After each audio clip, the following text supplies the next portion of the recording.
کسی نے سوال کیا، اگر ہم اللہ کے سامنے کسی انسان کے لیے روئیں تو وہ ناراض تو نہیں ہوتا نا؟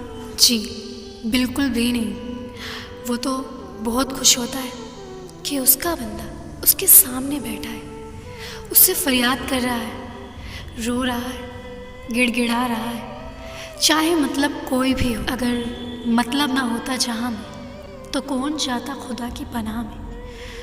کئی حسرتیں اپنے دل میں چھپائے، ہر کوئی گرا ہے اپنی چاہ میں۔ پتہ ہے ہم سب فقیر ہیں، بس سب کے مانگنے کا انداز الگ ہے۔ کوئی اس کی دنیا کا طالب رہا، کوئی دنیا میں رہنے والی اس کی مخلوق کا، تو کوئی خدا کا ہی طالب بن گیا۔ ہمارا کام صرف مانگنا ہے اور اس کا کام عطا کرنا۔ جانتے ہو محبت کیا ہے؟ کسی کو ہر نماز کے بعد مانگنا۔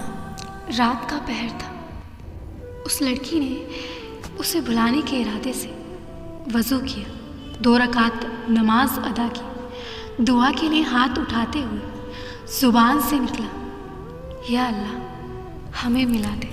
یہ ہمارا مالک ہوتا ہے، ہمارا اللہ تعالیٰ، جو لوگوں کو ہماری زندگی میں لاتا ہے اور ہمارے دلوں میں ان کی محبت ڈالتا ہے۔ وہی ہنساتا ہے، وہی رلاتا ہے، وہی مردہ ہوئے دلوں کو محبت سے زندہ کرتا ہے، اور وہی ان لوگوں کو پھر ہماری زندگی سے لے جاتا ہے۔ دل اللہ تعالیٰ کے ہاتھ میں ہوتے ہیں، وہی ان کو الٹاتا پلٹاتا رہتا ہے۔ جب اللہ ہمیں اس چیز سے آزماتا ہے جسے کھونے کا ہم سوچ بھی نہیں سکتے، تب وہ اپنی مدد بھی ان ذریعوں سے بھیجتا ہے جو ہمارے علم میں بھی نہیں ہوتے۔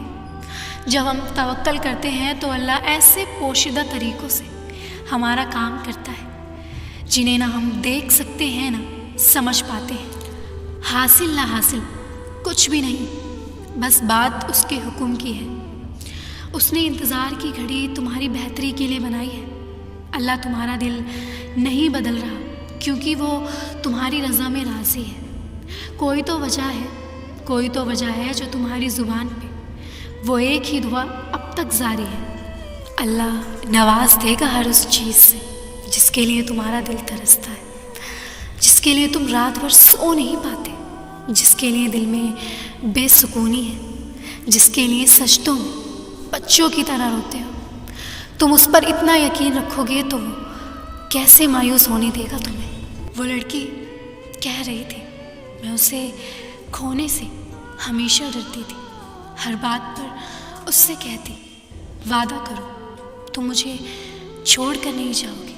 مجھے لگتا میرا سارا سکون اسی کے پاس ہے، صرف اسی کی ذات میں میری تکمیل ہے، اس کے سوا مجھے کسی دوسرے کی ضرورت نہیں۔ اور پھر وہ میرے کہنے پر وعدے بھی کرتا تھا، مگر میں یہ بھول گئی تھی کہ انسانی ذات کی تکمیل صرف خدا تعالیٰ کی محبت سے ہے۔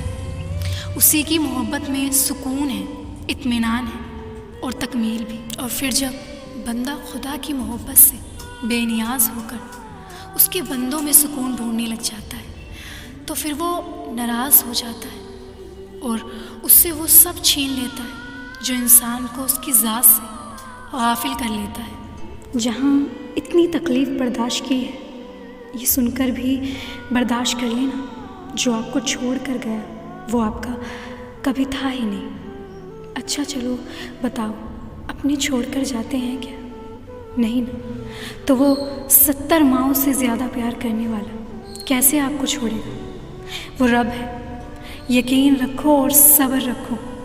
جو آپ کو چھوڑ کر کسی اور کا ہوا وہ تو اس کا بھی نہیں، اس دوسرے کو تو چھوڑو، وہ تو خود کا بھی نہیں ہے۔ جہاں اتنا مخلص پیار ملنے کے بعد اس پیار کو ٹھکرا رہے ہو تو کیا تم خود کے ہو؟ نہیں، تم کھو چکے ہو اس بھیڑ میں، اور جب تم اس بھیڑ سے نکلو گے یا نکال دیے جاؤ گے تو سب سے زیادہ تکلیف اس پہلے شخص کو سوچ کے ہوگی۔ ٹوٹ گئے ہو تو کیا ہوا؟ محبت میں ہار گئے ہو تو کیا ہوا؟ گناہ کر بیٹھے ہو تو کیا ہوا؟ توبہ سے کتنے برس سے غافل ہو تو کیا ہوا؟ خدا کو بھول گئے ہو تو کیا ہوا؟ اب تو یاد آ گیا نا، اب تو اس کی حدیث سمجھ آ گئی نا، اب تو تمام گناہوں پہ شرمسار ہونا، یہی اس کی محبت ہے، یہی اس کا کرم ہے۔ جب اللہ کسی کو اپنی طرف لانا چاہتا ہے تو پہلے اسے گراتا ہے، اس کے عیبوں سے اسے روبرو کراتا ہے، اور توبہ کی توفیق تو تب تک نہیں ملتی جب تک اللہ نہ چاہے۔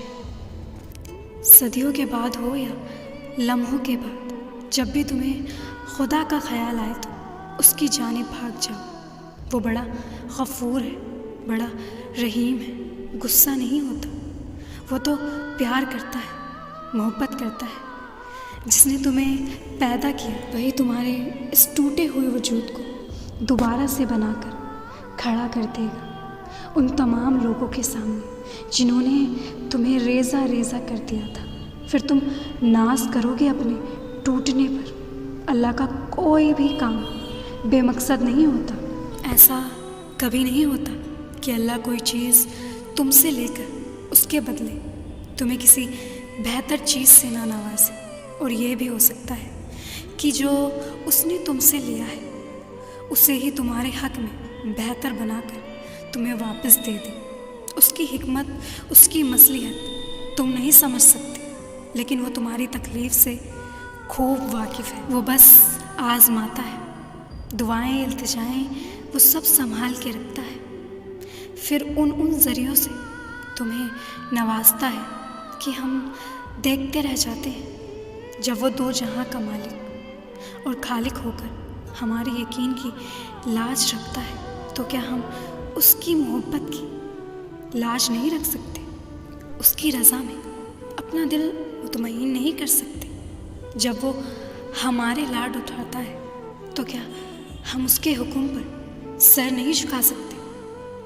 اس جیسی محبت تو کوئی کر ہی نہیں سکتا، مگر ہاں ہم اس کی چاہت کا احترام تو کر سکتے ہیں، اس سے محبت کرنے کی کوشش تو کر سکتے ہیں۔ تو پھر کیوں نہ اب اس کے حکم کا انتظار کیا جائے اور اب اس سے محبت کی جائے جس کی محبت قربان ہے ہم پہ۔ تو کیا ہوا اگر وہ ایک پھول نہ مل سکا؟